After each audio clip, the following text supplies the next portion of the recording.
पूर्व मध्यकाल, इसको बोलते हैं early medieval India. Early medieval India, ठीक है, एक ये है अर्ली मिडवल इंडिया, है ना। और दूसरा है मिडवल इंडिया। दो चीजें हैं, मिडवल इंडिया यानी पूर्व मध्यकाल और मध्यकाल, इन दोनों में समझेंगे पहले पूर्व मध्यकाल क्या है और मध्यकाल क्या है।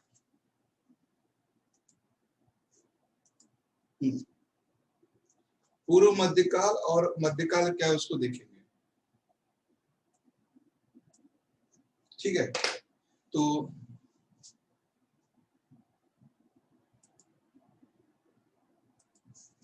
अब यहाँ पे पूर्व मध्यकाल का जो समय है, कभी आपसे ये पूछा जा सकता है इंटरव्यू वगैरह में कहीं भी कि ये लोग कौन थे, क्या थे। तो सबसे पहले तो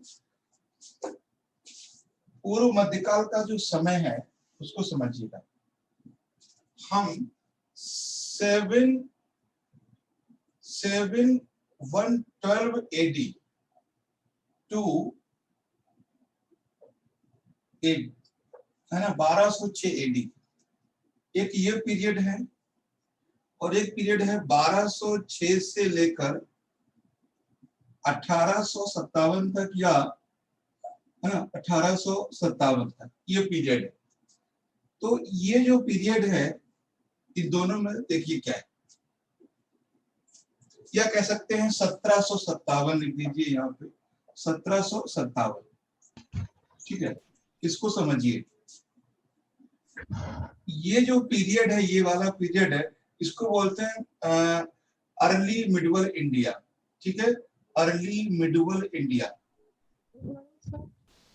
ये पीरियड है, अर्ली मिडवल इंडिया यानी पूर्व मध्यकाल भारत। ये वाला जो पीरियड है वो है मिडवल इंडिया,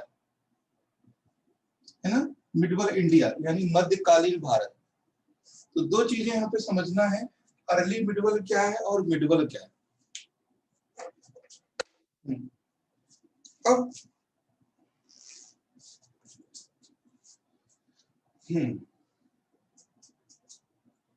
देखते हैं अर्ली मिडवल में कौन कौन लोग हैं, है ना।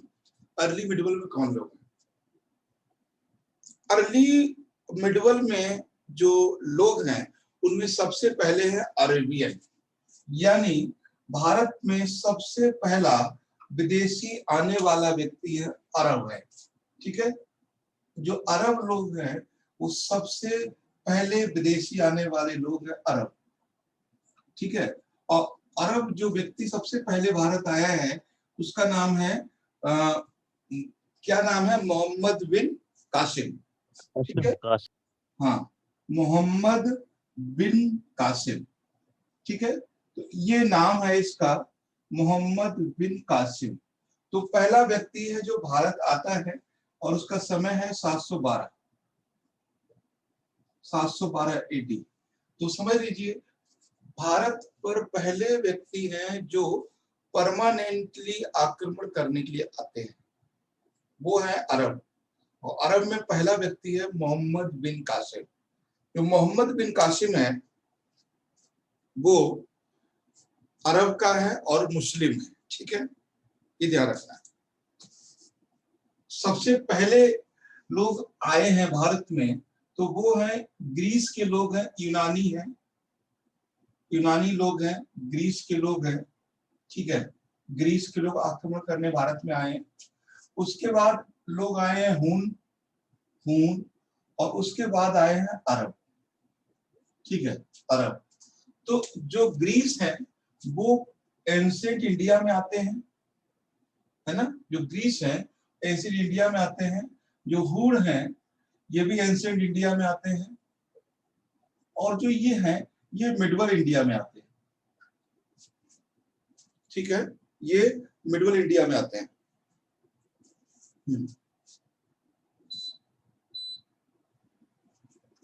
तो ये है सबसे पहला व्यक्ति है मोहम्मद बिन कासिम। देखिए मैं आपको बता दूं यहाँ पे मोहम्मद बिन कासिम के बाद सबसे पहला, तीनों के नाम लिख लेते हैं एक साथ, ठीक है। मोहम्मद बिन कासिम, मोहम्मद बिन कासिम, मोहम्मद बिन कासिम। दूसरा है मोहम्मद गजनबी, ठीक है, गजनबी, मोहम्मद गजनबी, ठीक है। इस तरह से कहीं पर मोहम्मद गजनी भी लिखा होता है, गजनी, मोहम्मद गजनी। और पहला, दूसरा और तीसरा है इसमें मोहम्मद गौरी, ठीक है। ये तीन लोग हैं जो भारत पर आक्रमण करने आते हैं पहली बार। तो पहला है मीर मोहम्मद बिन कासिम, उसके बाद है मोहम्मद गजनबी, और उसके बाद है मोहम्मद गौरी। कभी आपसे क्रोनोलॉजी पूछेगा तो भी इसी तरह से लिख सकते हैं, ठीक है, क्रोनोलॉजी भी इसी तरह से लिख सकते हैं।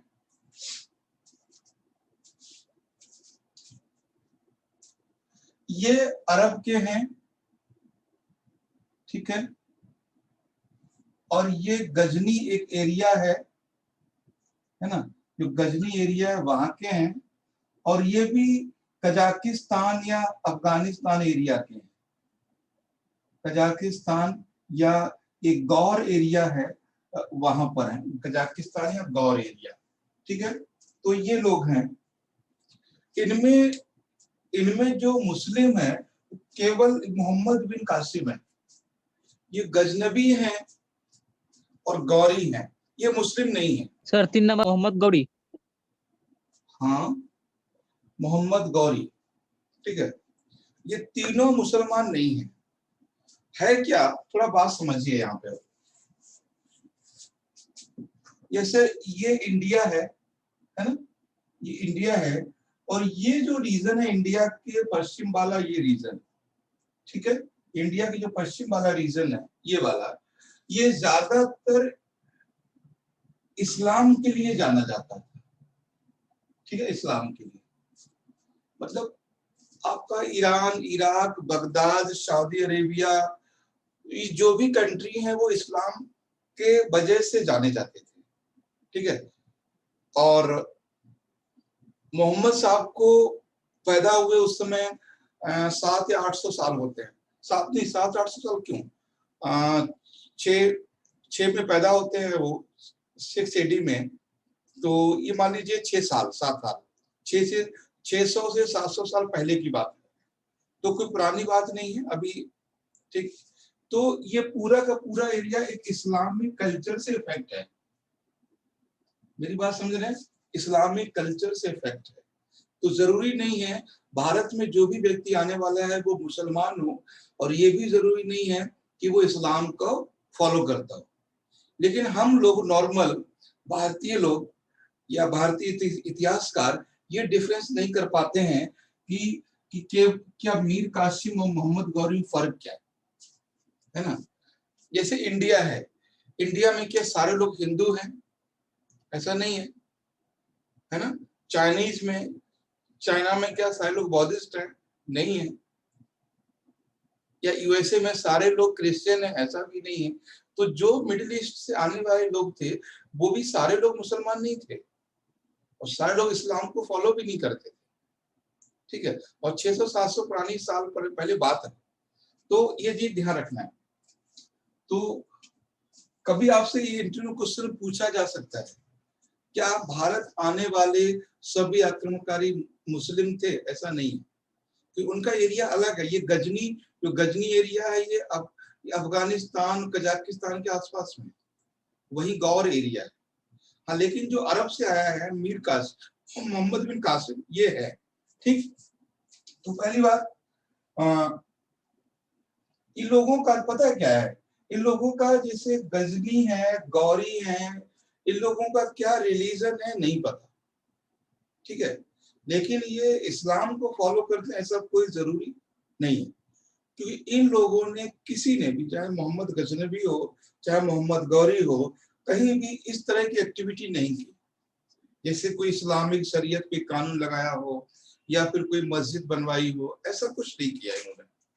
तो हम ये नहीं कह सकते ये लोग इस्लाम को फॉलो करते थे। ठीक है, तो अब ये बात आती है कि ये जितने भी लोग आए थे वो भारत क्यों आए थे। एक बार यूपीएससी में क्वेश्चन पूछा गया है कि इस स्टार्टिंग में जो आक्रमणकारी भारत आए हैं, या सीधे पूछ सकता है इंडिया में मोहम्मद गौरी क्यों आया था, इंडिया में मोहम्मद गजनबी क्यों आया था, इंडिया में मीर मोहम्मद बिन कासिम क्यों आया था।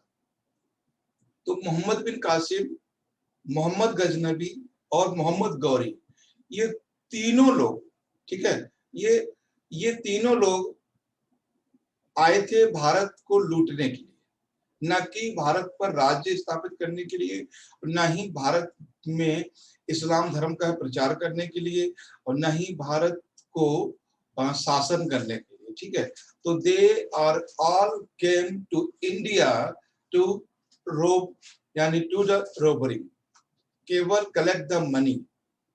दे came in India only collect the money. Yes sir, plunder. क्या? प्लंडर। हाँ, प्लंडर मतलब सर वही लूटना। हाँ, यानी जो भी लोग आने वाले लोग हैं वो सीधे पूछेगा Mohammad Ghori came to India, है ना, spread the Islam, no, control India, no, rule India, no, welfare in India, no, केवल वो कलेक्ट द मनी।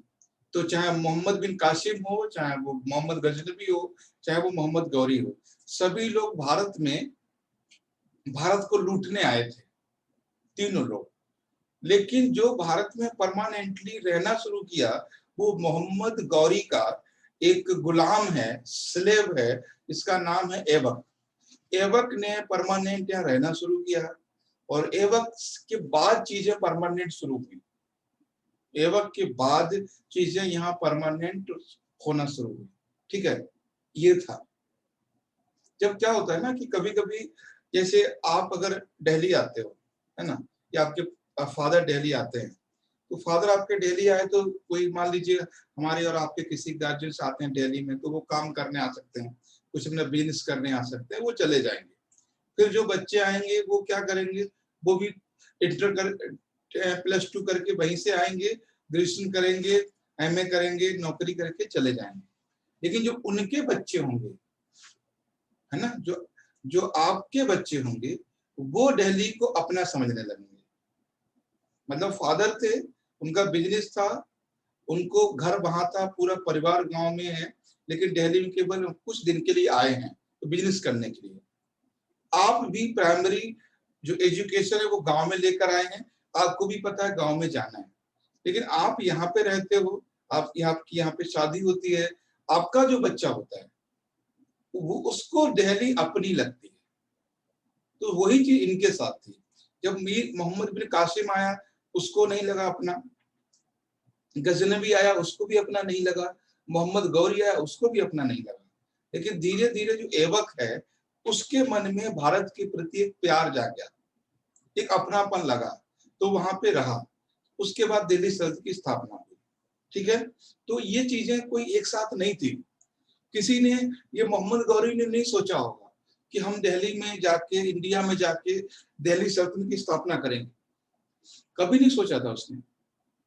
बट वो आते जाते, मिलते मिलाते, है ना, कि वही बात है। तो ये चीजें थी। तो आप समझ गए कि मोहम्मद बिन कासिम अरब का है, 712 में भारत पर आक्रमण किया था, और जितने भी लोग हैं इंडिया पर आक्रमण करने वाले, सारे के सारे लोग यहाँ से आक्रमण करते हैं, नॉर्थ वेस्ट से। तो ये ध्यान रखना है, ये रीजन है सबका। तो जो मीर कासिम है उसने आक्रमण किया है सिंध पे। ठीक है, सिंध रीजन है, सिंध। ठीक है, सिंध पे आक्रमण किया। मोहम्मद गजनबी ने सिंध और गुजरात पे आक्रमण किया, सिंध और गुजरात। ठीक है, सिंध और गुजरात। मोहम्मद गौरी ने राजस्थान और सिंध यानी कश्मीर और गुजरात तीनों पे आक्रमण किया। ठीक है, तो मोहम्मद गौरी ने सोमनाथ पर आक्रमण किया था ना, मोहम्मद गौरी ने कितनी बार आक्रमण किया? 17 बार। ठीक है, और 17 बार आक्रमण किया मोहम्मद गौरी ने। तो भारत पर सर? हाँ, तो भारत की बात हो रही है।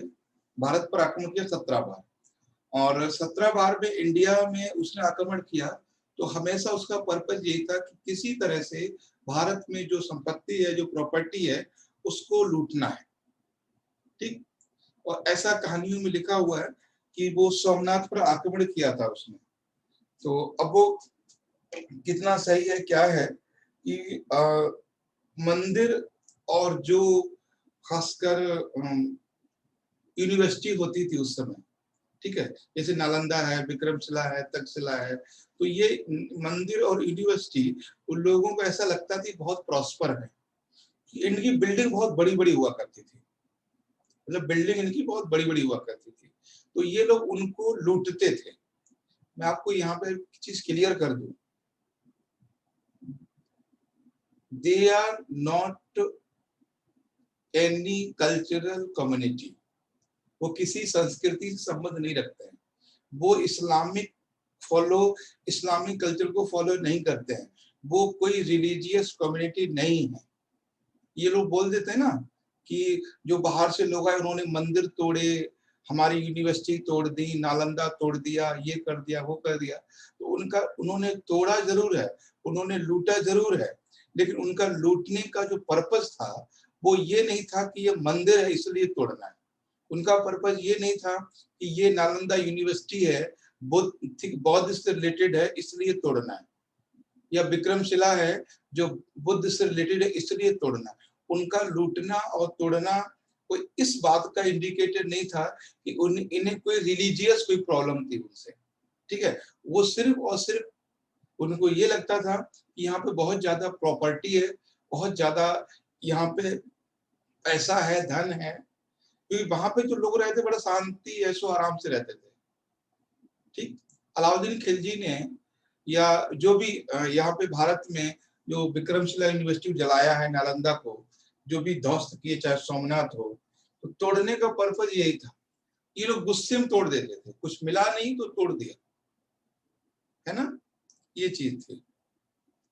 विक्रमशिला में आग लगाई थी तो यही वजह थी। तो आप समझ गए, 17 बार आक्रमण किया है और मेन पर्पज था लूट करने के पर्पज से किया, लूट करने के पर्पज से, और कोई यहाँ पे राज्य स्थापित नहीं करना था, कोई धर्म का प्रचार नहीं करना था, क्योंकि वो लोग बाहर से आए हैं और वो लोग जनजातीय हैं, उन्हें कोई लेना देना नहीं है कि कौन मोहम्मद साहब हैं, उन्हें कोई लेना देना नहीं है कौन इंद्र हैं, कौन देवता हैं, क्या है, उन्हें कोई लेना देना नहीं इस बात से, ठीक है। उन्हें ऐसा कुछ भी नहीं है कि लेना देना हो किसी चीज से, तो रिलीजियस कॉन्सेप्ट नहीं था। क्योंकि ये सारी चीजें जानना जरूरी है एक प्रशासक के लिए, एक प्रशासक के लिए, क्योंकि आप जब एक डिस्ट्रिक्ट में जाते हो, आप एक टीचर हो, सपोज करें आप सिस्टम में जाते हो, एक स्कूल में हर कम्युनिटी का बच्चा बैठा हुआ है, ध्यान दीजिए आप, एक स्कूल एक क्लासरूम है, उसमें हर कम्युनिटी का बच्चा है, दोनों तीनों चारों धर्मों को पालन करने वाले लोग हैं। अगर आप हिस्ट्री में बार बार पढ़ते चले आ रहे हो, बार बार पढ़ते चले आ रहे हो कि इनके पूर्वजों ने हमारे मंदिर तोड़े, इनके पूर्वजों ने हमारी यूनिवर्सिटी या उन्होंने बौद्ध विहार को तोड़ा, तो जो प्रेजेंट का सोसाइटी है वो डिवाइड हो जाएगा, है ना। तो सही बातें बताना हर एक अच्छे या पढ़े लिखे इंसान की जिम्मेदारी होती है, इसीलिए ये चीजें आपके सिलेबस में रखी गई। आप टीवी पे बहस सुनते हो, है ना, जो संबित पात्रा जी बोलते हैं कि बताओ पहला बाबर को बुलाने वाला कौन था, तो राजपूत थे। फिर बोलते हैं बताओ उन्होंने मंदिर तोड़े कि नहीं तोड़े, तो बोलते हैं हाँ तोड़े। वो ये भूल जाते हैं कि तोड़ने का पर्पस क्या था जो हमने यहाँ पर बताया है। तोड़ने का पर्पस ये नहीं था कि उन्हें कोई शंकर जी से घृणा थी स्पेशली, या वो नफरत करते थे राम से या शंकर से, जो भी देवी देवता हमारे रहे हों या बौद्ध मठ रहे हों, उनसे किसी से उन्हें कोई वैमनस्य नहीं था।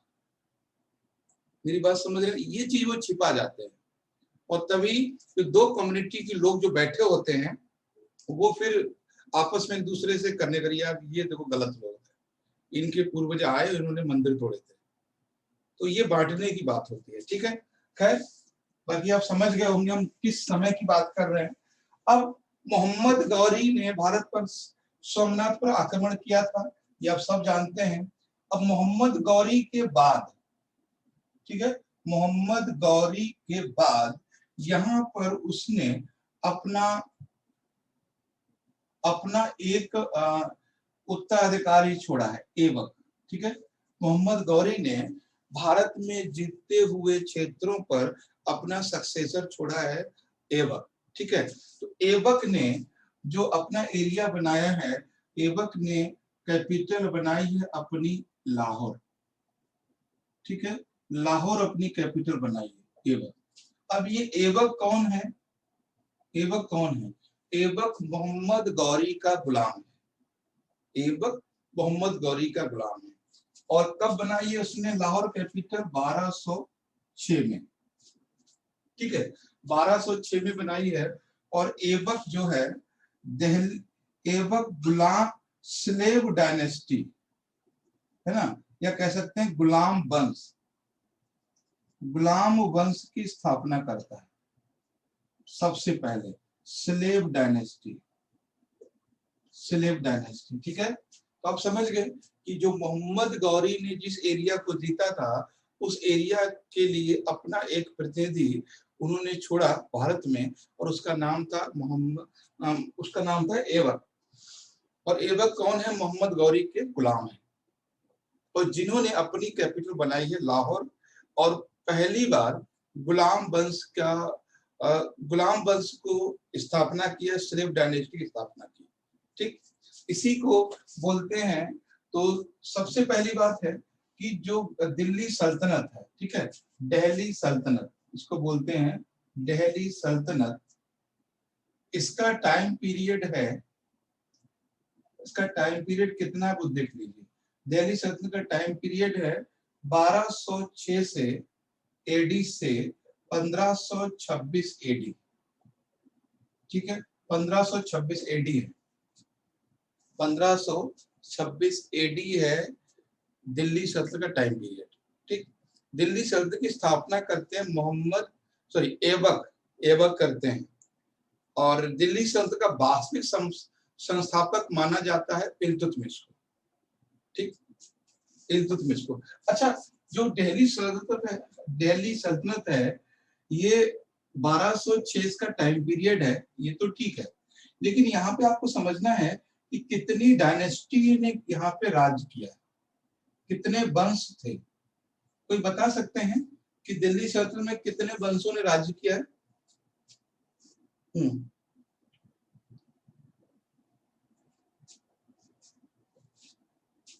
एसी भी ठंडा नहीं कर रहा यार, क्या हो रहा है इसमें?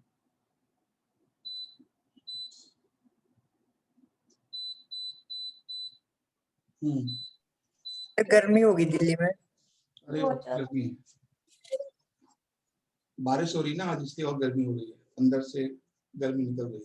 खैर ठीक है, पहला डायनेस्टी है उसमें स्लेव डायनेस्टी यानी गुलाम वंश। ठीक है, गुलाम वंश पहला है, इसमें गुलाम वंश। दूसरा है खिलजी वंश,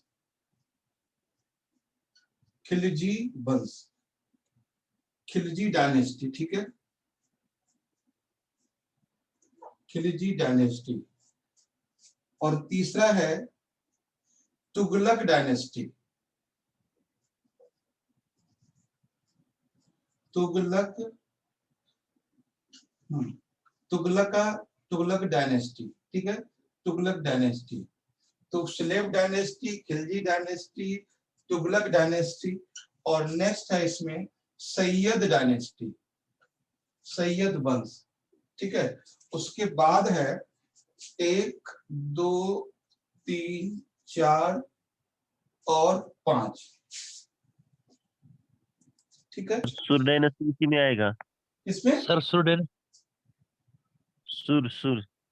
नहीं, लोधी डायनेस्टी।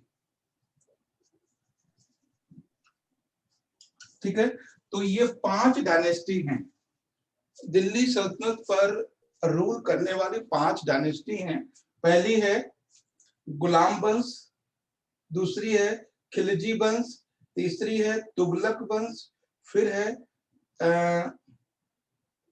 क्या था इसमें, सैयद वंश, और फिर है लोधी वंश। तो 5 वंश हैं जिन्होंने दिल्ली सल्तनत पर राज किया। कभी हो सकता है आपका क्रोनोलॉजी पूछ ले, पूछेगा पहला कौन सा है, दूसरा कौन सा है, तीसरा कौन सा है, चौथा कौन सा है। तो हमने ये पूरे के पूरे आपको क्रोनोलॉजी में बताए हैं, हमने क्रोनोलॉजी बताए हैं। ठीक है, तो पहला गुलाम वंश है, दूसरा खिलजी वंश, तीसरा सैयद वंश, चौथा और हाँ तुगलक वंश, तीसरा चौथा सैयद वंश, पांचवा लोधी डायनेस्टी। सो दिल्ली सल्तनत का पहला जो डायनेस्टी है वो गुलाम डायनेस्टी है और सबसे लास्ट में लोधी डायनेस्टी। ठीक, अब ये है तो आई थिंक समझ में आ गया होगा कि मोहम्मद गौरी भारत पर आक्रमण करते हैं, अपने गुलाम को भारत पर राज्य करने के लिए छोड़ जाते हैं। ठीक है, और वो यहाँ पर जब राज्य करते हैं तो दिल्ली अपनी लाहौर राजधानी बनाते हैं और दिल्ली सल्तनत की स्थापना करते हैं। और पहले जो वंश है वो गुलाम वंश का स्थापना होती है। ठीक है, अब गुलाम दिल्ली सल्तनत में 5 वंश है वो हमने आपको बता दिए। दिल्ली सल्तनत को वास्तविक संस्थापक, अच्छा कुतुबुद्दीन ऐबक के बारे में कुछ कुछ बातें जान लेते हैं। ठीक है, कुतुबुद्दीन ऐबक के बारे में कुछ कुछ बातें समझ लेते हैं। तो कुतुबुद्दीन ऐबक जो हैं इनको ऐबक ने कई सारे अचीवमेंट है इनके। ठीक है, ऐबक ने ही दिल्ली की कुतुब मीनार बनाई थी, पता है ना आपको। कुतुबुद्दीन ऐबक ने दिल्ली में 2.5 दिन का झोपड़ा बनाया था। ठीक, और तो लिख लीजिए, पहला तो कुतुब मीनार। कुतुब मीनार कहाँ बनाया, दिल्ली में। मतलब इन्होंने बनाना शुरू किया था, बना तो बाद के था। और किनके रेस्पेक्ट में बनाया था ये, रेस्पेक्ट था बख्तियार काकी। बख्तियार काकी जो इनके गुरु थे, इनका रेस्पेक्ट करते थे, उनके रेस्पेक्ट में। ठीक है, कुतुब मीनार का जो निर्माण कराया था वो बख्तियार काकी की याद में करवाया था कुतुबुद्दीन ऐबक ने। ठीक है, बख्तियार काकी इनके गुरु हैं या जो भी रेस्पेक्ट करते हैं, धार्मिक गुरु कह सकते हैं। तो अब यहाँ पे चीज समझने वाली बात यह है कि जो कुतुब मीनार का फॉर्मेशन है या कुतुब मीनार का जो डेवलपमेंट है वो कोई पॉलिटिकल नहीं किया गया था, है ना। कुतुब मीनार का जो निर्माण है वो पॉलिटिकल नहीं था, वो कल्चरल था, वो रेस्पेक्ट में था, है ना। अशोक स्तंभ जैसे अभी क्या होता है कि लोग याद में बनवा देते हैं, तो जो कुतुब मीनार बनाई गई थी वो राजनीतिक दृष्टि से नहीं बनाई थी, आर्थिक दृष्टि से भी नहीं बनाई थी, वो रेस्पेक्ट में कल्चरल तरीके से बनाई गई थी, है ना। और आज दिल्ली की पहचान है वो। ठीक है, तो कुतुब मीनार। दूसरा है 2.5 दिन का झोपड़ा। 2.5 दिन का झोपड़ा, है ना। झोपड़ा देखिए, 2.5 दिन का झोपड़ा अगर आप देखोगे तो अजमेर में है। अजमेर में जो ख्वाजा मोइनुद्दीन चिश्ती की मजार है उसके जस्ट पीछे है ना। कभी आप जाओगे तो वहां जरूर जाना होगा, कि जस्ट जैसी मजार है उसके राइट हैंड से गली गई है तो 2.5 दिन के झोपड़े के लिए। तो जब आप 2.5 दिन के झोपड़ा पे जाते हो तो बहुत ही खंडर टाइप का है और मतलब बहुत पतली पतली गलियां हैं वहां पे। बहुत बस नाम के लिए लोग देखने जाते हैं कि ये बिल्डिंग वो है जो 1206 में बनी थी, इसलिए लोग देखने जाते हैं। ठीक है, तो हम लोग तो जब भी अजमेर कभी भी एग्जाम सेंटर पड़ता था तो जाते थे वहां पे देखने के लिए, और वहां पर आप देखोगे तो एक दीवार सी है, सिर्फ दीवार सी है ना, और दीवार सी है, और दीवार में कुछ खास बातें हैं जो आप समझ पाओगे कि जो दीवार है वो ऐसी बनी हुई है, वो दीवार ऐसी नहीं है। कभी आप देखना, वहां पे जाके गौर करना इस चीज को। हम लोग तो क्या हुआ, 5-6 दोस्त थे, हम लोग सब गए थे वहां पे और थक गए। पूरा पैदल चलना होता है पूरे एरिया में, तो हम लोग इतना हैबिट में रहता नहीं है पढ़ते समय, स्टूडेंट लाइफ में दिल्ली में रह के और आजादीपन आ जाता है। तो जब वहां पे गए थे, 4-5 दोस्त थे, तो हम लोग थक गए और वहीं पे एक चबूतरा सा था, वहां पे सो गए हम लोग। ठीक है, थोड़ा सा नींद से आ गई थी हम लोगों को, और ये नवंबर अक्टूबर का महीना था, तो ठंडी, थोड़ा ठीक ठाक मौसम था, तो वहां पे ऐसे लेट गए थोड़े से। तो हमारी सामने एक चबूतरे पे नजर पड़ी, ठीक है, उसमें बोर्ड लगा हुआ था, उर्दू में लिखा हुआ था कुछ। फिर दूसरी नजर पड़ी, वहां पे उर्दू में लिखा हुआ था, तो वहां पे कब्र बनी हुई थी।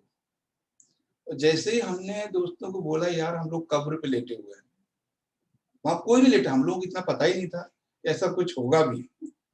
तो हमने दूसरे बोला यार पता हम लोग कहाँ लेटे, बोला कहाँ लेटे हैं, चुप रहो भी, हमने ये कब्र है ध्यान से देखो। तो उसने भी देखा, दूसरी वो चबूतरा, उसमें कुछ लिखा हुआ है, उर्दू हम लोग पढ़ना नहीं आता है, इतना समझ में आ रहा था हम कब्र पे लेटे हुए, कब्र के ऊपर बैठे हुए हैं। तो जैसे ही धीरे सबने चारों ने आपस में जगाया और वहां से भाग खड़े हुए। तो जब तक नहीं पता था तब तक सुकून से लेटे थे, जब पता चला तो सबकी हालत खराब हो गई कि यार कब्र पे देखो सो रहे हैं हम लोग। वहां ये तो देख रहा था कोई बैठा नहीं था वहां पे, हम लोग खाली जगह मिल गई, चबूतरा था, अच्छा था बैठने का, हम लोग बैठ गए। उतना इस्लामिक कल्चर से बहुत ज्यादा परिचित नहीं थे, तो वहां कोई नहीं बैठ रहा था उनपे, बस 2-4 बकरे घूम रहे थे बड़े बड़े, तो चलो ये घूम रहे तो हम भी बैठ जाते हैं, क्या दिक्कत है, तो बैठ गए उस पे। तो ये होता है कि जानने के बाद डर लगता है, जानने से पहले कुछ डर नहीं लगता। तो ये था। कभी, हाँ मैं कह रहा था कि जब आप ये देखोगे ना वहां पे, तो ये जो कल्चर है तो आपको समझ में आएगा, जो वो जो 2.5 दिन का झोपड़ा बना हुआ है वो ऐसा नहीं है, वो ऐसा बना हुआ है।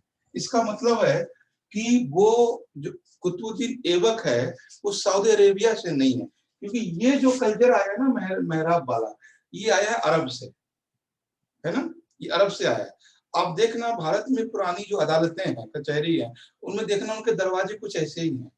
अब पुरानी बिल्डिंग को देखना, अब पुरानी हवेली को देखना, वो कुछ ऐसे ही है। ये जो आया है ना, ये अरब से आया है, ये इस्लामिक कल्चर का परिचायक है। ठीक है, अब देख रहा मुगल काल में जितनी बिल्डिंग है वो ऐसे ही है। कचहरी में देखना, अदालत में देखना, जो पुरानी अदालत होगी ना, नए बन रहे हैं वो तो इस तरह से बन रहे हैं नए वाले, और पुराने वाले इसी तरह से हैं। तो वहां चीजें हमें तो समझ में आ रही थी ये सब क्यों बना हुआ है। ठीक है, बाकी लोग घूमने जाते हैं उनको क्या मतलब है ऐसा है कि वैसा है। ठीक, तो ये था। और एक चीज और बताऊं मैं आपको कि ये जो है 2.5 दिन का झोपड़ा है, ठीक है, 2.5 दिन का झोपड़ा, और मोस्टली बुक में इसको 2.5 दिन का झोपड़ा लिखा हुआ है। ठीक है, तो 2.5 दिन का झोपड़ा मत मानना, 2.5 दिन का झोपड़ा, ठीक, ये गलत है, क्योंकि हमने वहां खुद जाके चेक किया है, वहां पे सीधे लिखा हुआ है DHAI, 2.5। ये क्यों गलती हुई है हमारे हिस्ट्री में, गलती इसलिए हुआ क्योंकि जो है ना, क्यों गुड्डू, क्या पढ़ोगे इसको, 2.5 या 2.5? अढ़ाई। हाँ, 2.5 आ कहाँ है इसमें, इसको पढ़ो, इसको पढ़ो, क्या है ये, आधा तो अढ़ाई सर, अढ़ाई है सर। आ कहाँ पे आ रहा है, आ क्यों बोल रहे हो, आ क्यों बोल रहे हो, समझ रहे मेरी बात। ढाई है सर, ढाई ढाई। 2.5, अब ठीक है, समझ गए। जो बुक इलाहाबाद से ईस्ट की लिखी हुई है, पटना की लिखी हुई है, और झारखंड में रांची वगैरह की लिखी हुई है, उनमें 2.5 लिखा हुआ है। ये आधा प्रॉब्लम यहाँ से है, ठीक है, झोपड़ा नहीं है, झोपड़ा है वो, तो राकोड़ा डाकोडा ये गड़बड़ कर दिया इन लोगों ने। खैर, तो ये 2.5 है, ठीक है। तो था ये ऐबक, समझ गए आप। ऐबक के बारे में एक तो ये है कि कुतुब मीनार बना है दिल्ली में, और ये ऐबक बख्तियार काकी रेस्पेक्ट में बनाया था। ये किसी विक्ट्री का परिचायक नहीं था, कोई विजय का परिचायक नहीं था। और 2.5 दिन का झोपड़ा है जो अजमेर में बना हुआ है। और उसके बाद ऐबक के बारे में एक चीज और है, ऐबक को लाख बख्श भी कहा जाता है। लाख बख्श है ना, लाख बख्श, लाख बख्श, ये कई बार पूछा जाता है, लाख बख्श। एक और नाम है केवक ऐबक का, लाख बख्श के अलावा ऐबक को कलंदर भी कहा जाता है। कलंदर, कलंदर, कलंदर क्या होता है, क्यों बताओ अल्ताफ, कलंदर का मतलब क्या है इस्लाम में? मस्त मस्त आदमी। मस्त आदमी, मस्त कलंदर नहीं, ऐसे नहीं, ये तो हम सब जानते हैं कलंदर है, मस्त है। कलंदर का मतलब होता है सूफ, मतलब एक सेंट, एक ऐसा पर्सन जो स्पिरिचुअल में अपना मग्न रहता है। और इस कलंदर जो लोगों को खुदा का मैसेज देता है, अल्लाह का मैसेज देता है, और कह सकते हैं एक प्रचारक है ना, उपदेशक, कलंदर।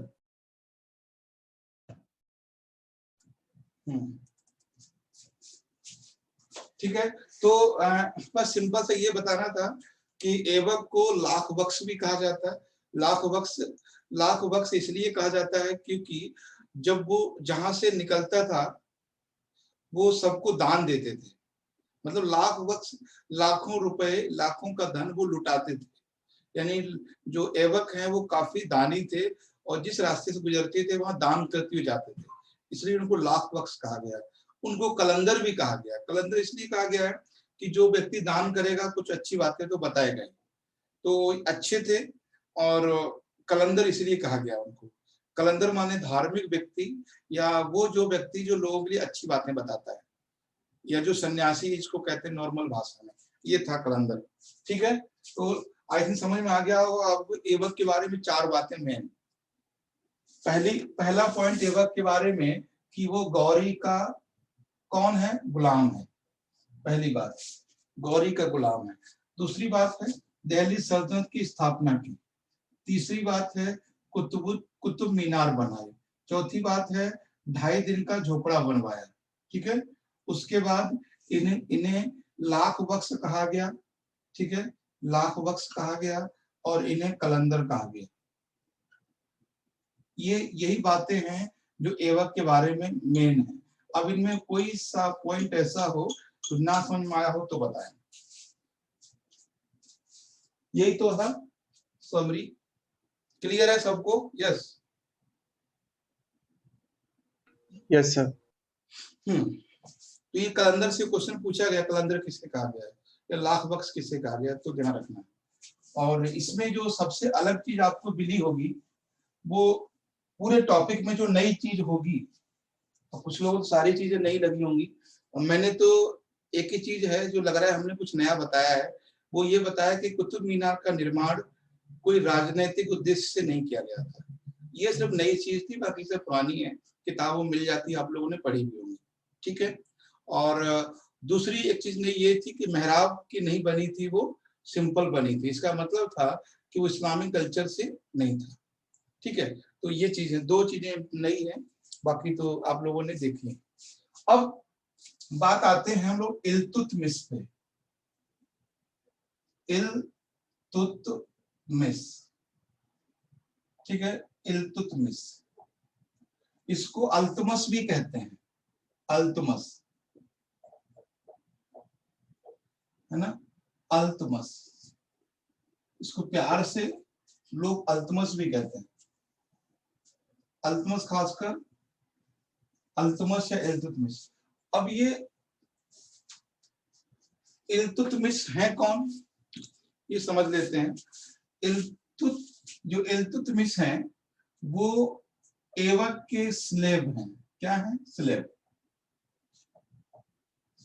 या कह सकते हैं ये ऐबक के दामाद भी हैं और गुलाम भी हैं। मेरी बात समझे? मोहम्मद गौरी के गुलाम कौन है? ऐबक। ऐबक के गुलाम हैं और दामाद भी हैं इल्तुतमिश। तो जो सेकंड सुल्तान होते हैं वो ऐबक इल्तुतमिश होते हैं, ठीक है। तो ये सेकंड सुल्तान। एक चीज और मैं बताऊं आपको कि जो दिल्ली सल्तनत में जो हेड होता था उसको सुल्तान बोलते थे, हेड ऑफ दिल्ली सल्तनत, ठीक है। कभी आपसे पूछा जा सकता है, जैसे प्राचीन भारत में सम्राट कहते थे, दिल्ली सल्तनत में सुल्तान कहते हैं, विजयनगर में राजा कहते हैं, है ना, और मुगल काल में बादशाह या शहंशाह कहते हैं। तो बादशाह या शहंशाह का मतलब था मुखिया उस देश का, उस राज्य का, ठीक है। तो वहां चाहे वो जहांगीर हो, चाहे वो बाबर हो, चाहे वो हुमायूं हो, चाहे अकबर हो, सबको बादशाह या शहंशाह कहा गया, ठीक है। यहाँ पर हम जो राजा कहते हैं सिंपली वर्ड में, उसको सुल्तान कहा गया है, ठीक है। तो पूछेगा सुल्तान कौन है? सुल्तान राजा को कहा गया है, कब? दिल्ली सल्तनत में। तो ये सेकंड सुल्तान है। अब इल्तुतमिश को रियल फाउंडर कहते हैं। क्या है ये? Real founder, real founder of Delhi सल्तनत, ठीक है, दिल्ली सल्तनत, रियल फाउंडर।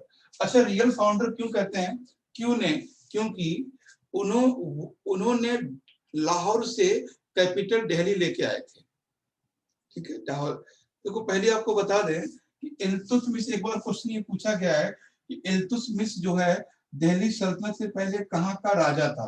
तो वो था बदायूं का, ठीक है, बदायूं का।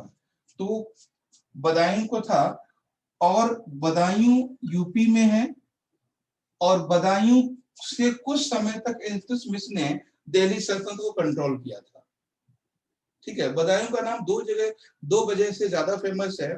एक तो भारत की राजधानी बनाया, दिल्ली सल्तनत की राजधानी थी वहां पे इल्तुतमिश के समय, क्योंकि जब इल्तुतमिश सुल्तान बनने से पहले बदायूं का सूबेदार है, और जब ये ऐबक ने डोर संभाली है तो कुछ दिन पहले वहीं से किया है शासन, ठीक है। तो एक तो दिल्ली सल्तनत के लिए बदायूं फेमस है, दूसरा है सूफीज्म के लिए, जो ख्वाजा मोइनुद्दीन चिश्ती हैं, उनकी सिस्टर का मकबरा है वहां पे।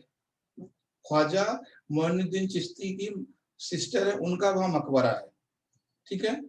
तो ऐसा माना जाता है कि इस्लाम में हमें 3 जगह जाना जरूरी होता है, एक मक्का, दूसरा अजमेर, और तीसरा बदायूं, तभी आपका पूरा साइकिल पूरा होता है। सर इस्लाम में ये नहीं है सर, इस्लाम में मक्का जाना जरूरी है, मक्का हाँ, ये और मदीना। मक्का सर मदीना, अजमेर तो कोई ठीक है। तो जो इस्लाम में ये ज़ियारत का कोई जिक्र भी नहीं, ठीक है। नहीं सर। मोस्टली एक हम कहते हैं सामान्य मुसलमान, जिसे इस्लाम की बहुत ज्यादा नॉलेज नहीं है, अब वो तो कहीं भी घुस जाएगा, जहां मिल जाएंगे टोपी लगाए हुए 2-4 लोग, उसको क्या मतलब है? बहुत सारे लोग हैं जिनको ये नहीं पता शिया सुन्नी क्या है। तो जो अजमेर शरीफ है वो इस्लाम के अगेंस्ट है, रियल इस्लाम के। तो लेकिन एक ऐसा माना जाता है ना, होता है ना कि हमारे यहाँ भी, कि इंडिया में देखा है एक मंदिर में सारे देवताओं की मूर्ति है, गणेश जी की भी है, हनुमान जी की भी है, शंकर जी की है, कोई तो काम आएगा। वैसे ही वहां पर है, आदमी अजमेर शरीफ भी जाता है, मस्जिद भी जाता है, बदायूं भी जाता है, मक्का भी जाता है, ज्यादातर लोगों का यही होता है, ठीक है। और तो और जो हमारे बहुत पढ़े लिखे लोग हैं, हामिद अंसारी साहब, ठीक है, अब बताओ उनसे पढ़ा लिखा कौन है? वो भी जाते हैं अजमेर शरीफ। तो जब ऐसे लोग मैसेज देते हैं तो वो मैसेज एक तरह से परमानेंट हो जाता है ना। तो ये चीजें हैं, और इतनी हिम्मत नहीं है कि वो उसका अपोज कर दे। तो ये बातें हैं। खैर, इल्तुतमिश को रियल फाउंडर इसलिए कहा जाता है क्योंकि कैपिटल, है ना, capital, he choose the capital Lahore to Delhi, Lahore to Delhi, ठीक है। लाहौर से दिल्ली के लिए कैपिटल लाए, इसलिए उन्हें दिल्ली सल्तनत का वास्तविक संस्थापक कहा जाता है। तो ये हो गया आपका कि सेकंड सुल्तान है ये, और ये रियल फाउंडर है दिल्ली सल्तनत के। दिल्ली सल्तनत से बैठने से पहले इल्तुतमिश बदायूं के सूबेदार हैं, और उनको रियल फाउंडर इसलिए कहा जाता है क्योंकि उन्होंने कैपिटल लाहौर से दिल्ली शिफ्ट की थी। ठीक है, अब बात करते हैं इनके बारे में। तो ये तो कुछ बेसिक हो गया। बेसिक में दो तीन बातें बताई हैं इनकी। पहला हमने बताया है कि सेकंड सुल्तान है ये, सेकंड सुल्तान। सेकंड पॉइंट बताया हमने कि ये रियल फाउंडर है, रियल फाउंडर है। उसके बाद है ये बदायूं के सूबेदार हैं, और उसके बाद इन्होंने कैपिटल लाहौर टू दिल्ली लेकर आए हैं। ये कुछ बातें थी इनके बारे में। अब हम बात जान लेते हैं इन्होंने एडमिनिस्ट्रेशन चेंज क्या क्या किया। एडमिनिस्ट्रेशन चेंज ये मेन पॉइंट है, तो इसके बारे में कोई डाउट होगा नहीं।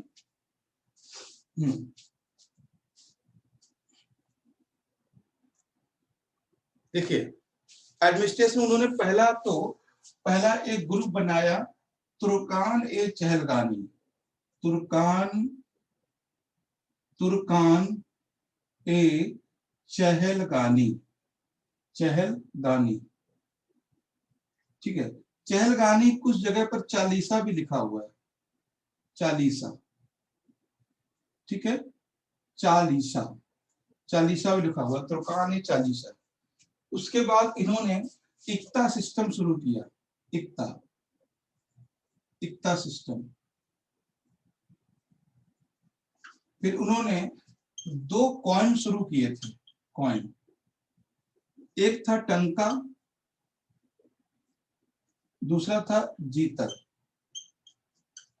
ठीक है, टंका और जीतर दो चीजें समझिएगा। इतना इन्होंने प्रशासन में चेंज किया। अब देखिए कि जो तुर्कान ए चहलगानी क्या है उसको समझना है। कई बार क्वेश्चन पूछा कि तुर्कान ए चहलगानी क्या, या तुर्कान ए चालीसा का फाउंडर कौन है। तो तुर्कान ए चालीसा का फाउंडर इल्तुतमिश है। तुर्कान ए चहलगानी या तुर्कान ए चालीसा 40 तुर्क गुलामों का समूह है। ठीक है, 40 Turkey slave for the administration of Delhi सल्तनत। मेरी बात समझ के तो लिख लीजिए, तुर्कान ए चहलगानी 40 तुर्क गुलामों का समूह है। Turkan e Chahalgani is a group of 40 Turkish slave for the administration of Delhi Saltanat, for the administration of Delhi Saltanat. Delhi सल्तनत के संचालन के लिए, दिल्ली सल्तनत के संचालन के लिए इल्तुतमिश ने 40 तुर्क गुलामों का समूह बनाया है, 40 तुर्क गुलामों का समूह बनाया है। ठीक है, अब आते हैं इक्ता।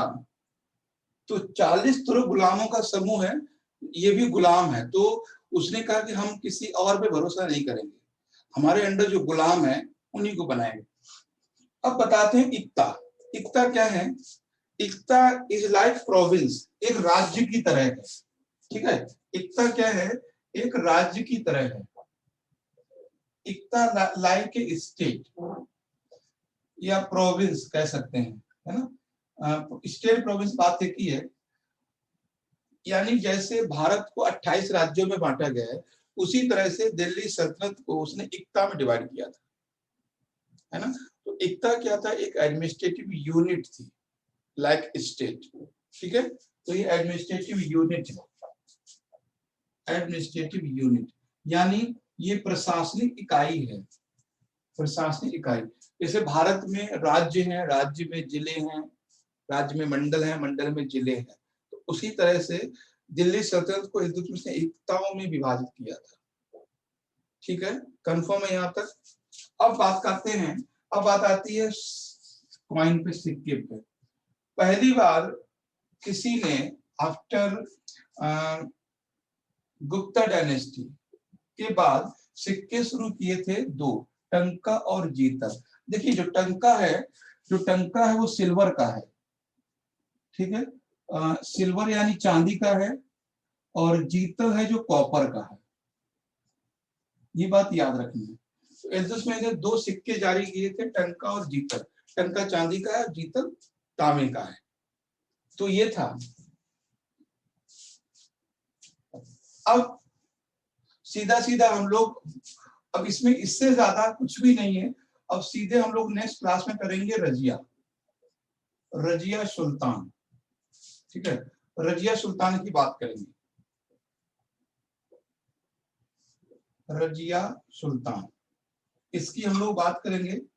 इसके बाद इनका एक भाई, मतलब इनका बेटा है बैराम शाह, तो वो बहुत ज्यादा कैपेबल नहीं है, तो उसी को हटाकर रजिया सुल्तान शासन पर बैठती हैं। तो उनके बारे में बहुत सारी बातें होंगी। तो अभी ये बताइए, इल्तुतमिश के बारे में कोई डाउट हो तो देख लीजिए। तुर्कान चहलगानी क्लियर है, एकता सिस्टम क्लियर है, और जो कॉइन है, सिक्के हैं, वो क्लियर है। बताएं सचिन, स्वप्निल, अर्चना, यस, अल्ताफ, क्लियर है सर। तो इसको थोड़ा सा हिस्ट्री को आप टाइम पीरियड के हिसाब से समझिएगा, है ना। और हिस्ट्री इसी की, हाँ, चोलाज पांड्या सर, हमें वो नहीं पढ़नी। कौन से? चोलाज पांड्या। बिल्कुल पढ़ने हैं, वो साउथ इंडिया में है। तो साउथ इंडिया में डिस्कस करेंगे तो वहां पर पढ़ेंगे।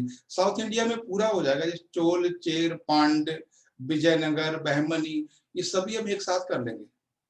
पूरा साउथ इंडिया करेंगे उसको। ये तो सर एसेंट हिस्ट्री का ही था ना? कौन सा साउथ इंडिया?